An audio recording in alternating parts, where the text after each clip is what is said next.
Cooking with Tips with Jane. This is a special tip for my boys to help them prepare an easy, healthy, and delicious meal all on their own. As a mom of 4 growing boys, I wanted to do what I could to send them out into the world with some tips from home. I know you boys can do this, so stay with me. First, turn on the oven. Tonight we're making chicken thighs, so we'll do 400 degrees. Second step, prepare your meat.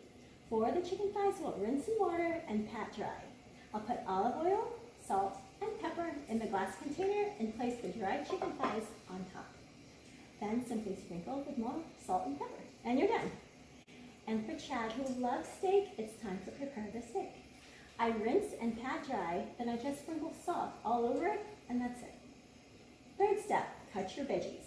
We'll do salad, asparagus, and jalapeno peppers, and just take it slow while you chop. Be sure your knife is sharp, and just don't rush yourself. Okay, boys, you can do it. Simple meal prep. Turn on your oven, prepare your meat, and then cut your veggies. And remember, Mommy loves you. As always, if you enjoyed watching, please like and subscribe, and I will see you in the next video where we see it all come together.